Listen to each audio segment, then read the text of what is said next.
अब इसके बाद आंटी काफ़ी नाराज़ नज़र आ रही थी अपने बच्चों से, तो आई थिंक मेरी इस वीडियो के माध्यम से आंटी को अपने बच्चों से नाराज़गी भी कम हो जाएगी कि इसमें आपके बच्चों की भी कोई गलती नहीं है। लेकिन यस, ये सिचुएशन तो आपको अब पता चली ना कि ये एग्जैक्टली हुआ क्या था, लेकिन ये सिचुएशन तो आपको रिपोर्ट्स के बाद पता चली ना कि ये क्या था। लेकिन एक माँ ने तब उस वाली बेटी को, मुंह बोली बेटी को भी टोका था और यहाँ पे अपनी बहू को भी टोका था। लेकिन प्रॉब्लम यही है हमारी जनरेशन की कि माता पिता की आजकल सुने कौन। उन्हें लगता है कि हम ज़्यादा स्मार्ट हैं या हम बिल्कुल सुपरमैन हैं या सुपर वुमेन है कि हमें पेरेंट्स की इन छोटी छोटी टोकने वाली आदतों से ना बुरा लगता है। मैंने पहले भी बोला था कि हमारे पेरेंट्स तजुर्बे में हमसे बहुत ज़्यादा होते हैं और वो अगर किसी चीज़ के लिए हमें रोकते टोकते हैं तो उसको एक बार गौर कर लेना चाहिए, बिल्कुल गौर कर लेना चाहिए। हालांकि इस समय पे सिचुएशन कुछ और थी, लेकिन माँ की बातों को हमेशा इस परिवार के बच्चे इग्नोर करते हैं और जब मुसीबतों में फंसते हैं तो मम्मी मम्मी मम्मी को ही याद करते हैं और फिर यही माँ उनके आगे आके ढाल की तरह खड़ी हो जाती है और अपने ऊपर सब चीज़ें लेना शुरू कर देती है। लेकिन ये बच्चे सुधरते नहीं हैं। जब अम्बाला में इस गुड न्यूज़ के बारे में सबको पता चल गया था और आप जानते हैं कि इस फैमिली को बच्चे की कितनी दिली ख्वाहिश है, चाहे वो मनीषा हो, चाहे वो रंजना हो, चाहे वो पूजा हो, चाहे वो आंटी हो, इस पूरी फैमिली को बच्चे की दिली चाह है। और जब अम्बाला में ये गुड न्यूज़ उनके सामने आई, सबसे पहले आंटी ने बिल्कुल ठीक बोला कि ये विद इन द फैमिली रहने वाली न्यूज़ थी। लेकिन नहीं, इन बच्चों का बचपना कभी ख़त्म ही नहीं होना। ये बनने तो पापा वाले हैं लेकिन वो मैच्योरिटी लेवल आज भी ज़ीरो है। और क्या करते हैं, अपनी वाइफ्स को भी वही सिखाते हैं। खुद तो मैच्योरिटी है नहीं और उनको भी मैच्योर होने देना नहीं। खुद हमेशा पेरेंट्स के अगेंस्ट जाना है और बीवियों को भी पेरेंट्स के अगेंस्ट जाने के लिए बोलना है। उसके बाद बुरा कौन बनता है, बेटों को माएँ हमेशा माफ़ कर देती है और आंखों में खटकने लगती हैं बहुएं, क्योंकि बेटे बाद में माँ को मना लेते हैं और बहुएं हमेशा के लिए खटक जाती हैं कि इसने मेरी बात नहीं मानी थी। लेकिन उन बहुओं को ना मनाने वाला इंसान उनका खुद का लाइफ पार्टनर ही था, है ना। तो उस समय पे भी आंटी ने बताया कि इन्होंने हू हल्ला मचा दिया था। वहाँ पे बाकी के लोगों को भी इस बारे में पता चल गया था जो कि नहीं पता चलना था। ये चीज़ें कानों कान छुपाने वाली थी लेकिन छुपाई नहीं गई। टाइम टाइम पे सोशल मीडिया पे कभी थंबनेल के माध्यम से, कभी किसी वीडियो के माध्यम से, कभी किसी माध्यम से ये चीज़ें बताने की कोशिश की जा रही थी कि हाँ वो प्रेग्नेंट है। और यही क्वेश्चन हमने अंशु के समय पे भी बोला था कि जब आप लोगों ने हमारे साथ गुड न्यूज़ शेयर ही नहीं करी, जब आप लोगों ने हमें गुड न्यूज़ का हिस्सा बनाया ही नहीं, तो फिर आप ऐसी न्यूज़ेस बताने के लिए क्यों आ जाते हैं? क्योंकि आप अपना कंटेंट मिस नहीं करना चाहते। जो कंटेंट आपने रखा था कि मैं अब ये डालूंगा उसके बाद मैं रिवील करूंगा, वो सारा कंटेंट अगर आप छुपा देंगे तो आपका वेस्ट हो जाएगा। जो मेहनत आपने इतने 2-3 महीने से इकट्ठा करने में कंटेंट करी थी वो वेस्ट हो जाएगा। तो आप लोगों के इमोशंस कंटेंट के आगे कुछ भी नहीं है। एक कंटेंट के लिए आप अपने इमोशंस को ख़त्म करना जानते हैं।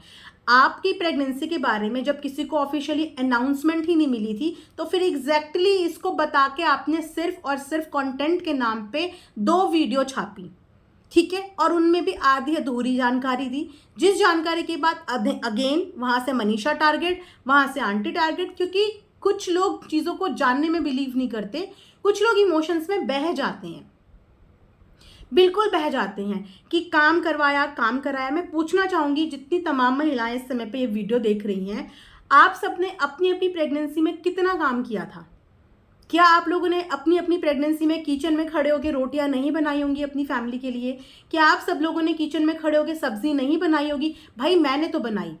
मैं तो जॉब पे भी जाती थी, अपने घर की कुकिंग भी करती थी और आने के बाद भी कुक करती थी और अपने लिए लंच भी पैक करके ले जाती थी।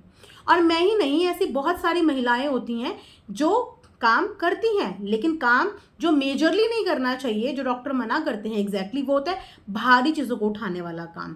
कि कोई भारी चीज़ें नहीं उठानी, बेंड नहीं करना, नीचे बैठना नहीं है, कभी भी बिस्तर से उठना है तो झटके से नहीं उठना, आराम से उठना है। और ये सारी चीज़ें तो अगर आप गूगल भी करोगे ना तो वो भी आपको समझा देगा। आप यूट्यूब पे कोई वीडियो भी देखोगे ना तो उस वीडियो में भी आपको पता चल जाएगा कि आपको इनिशियल 3 मंथ्स में क्या क्या प्रिकॉशन लेना है। वैसे ये लोग इन्फ्लुएंसर हैं, वीडियो व्लॉग बनाते हैं तो क्या ये लोग किसी वीडियो को देख के ये नहीं देख सकते कि हमें 3 मंथ्स तक कैसे कैसे बिहेव करना है? अब ऐसी प्रेगनेंसी जर्नी भी नहीं होती। हाँ, अगर कोई लोग आईवीएफ के लिए जाते हैं या किसी का कोई इनफर्टिलिटी का मेजर ट्रीटमेंट होता है, उस ट्रीटमेंट में ज़रूर डॉक्टर ये रिकमेंड करते हैं कि भाई बेड से हिलना ही नहीं है।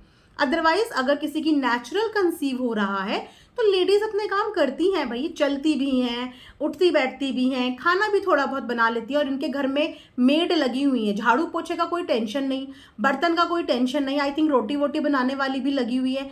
तो खड़े होके खाना बनाना, और खाना आपने देखा ही है, कोई इनके घर कोई बहुत क्लासी खाना तो नहीं बनता कि इतना सारा मेन्यू बनाओ कि हाँ भाई 2 तरीके की सब्जियां बन रही है, 2 तरीके की दाल बन रही है, रायता, नॉर्मल सा सिंपल सा खाना बनता है जो आई थिंक आधे घंटे में निपट जाता है, राइट? तो कोई इतना बड़ा जो बर्डन है खाने का वो किसी पे नहीं है। इससे कई कई ज़्यादा काम करती हैं महिलाएं अपनी प्रेगनेंसी जर्नी में, तो ये कोई घर के काम नहीं थे।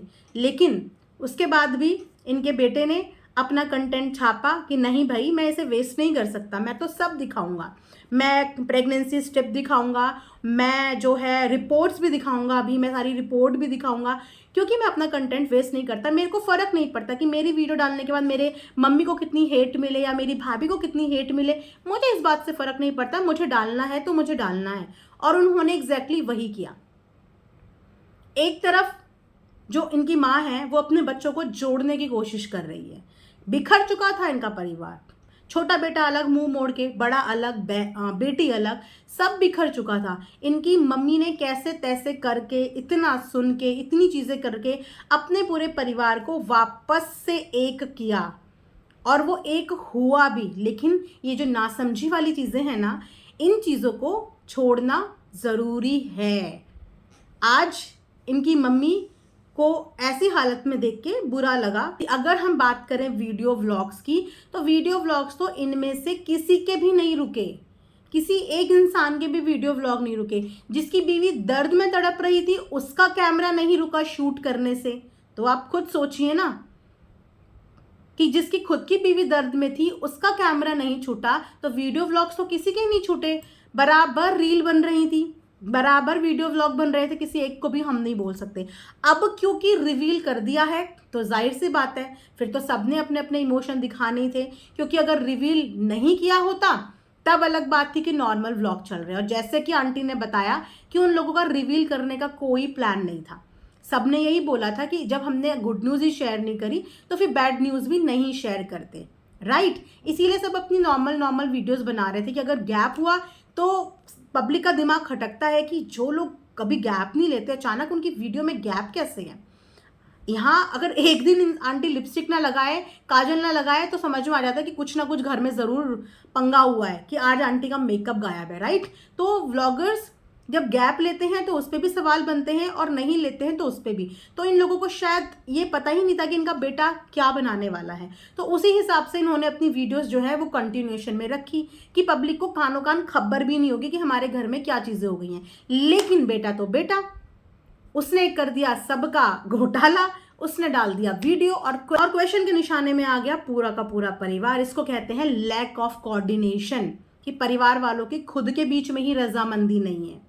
उसको वीडियो डालनी थी और उस वीडियो की वजह से बाकी सब ट्रॉल हुए, क्योंकि सब लोगों ने पहले यही डिसाइड किया था कि हम ये वाली न्यूज़ नहीं बताएंगे, इसीलिए हम वीडियोस डाल रहे हैं। अगर इसको ये न्यूज़ बतानी थी और अपने फैमिली को पहले दिन ही बोल देना था कि मैंने डालनी है, तो वो लोग उस हिसाब से ही गैप करते, नहीं डालते वो वीडियो, पब्लिक में वो वाला इमोशनल वाला माहौल बना के रखते।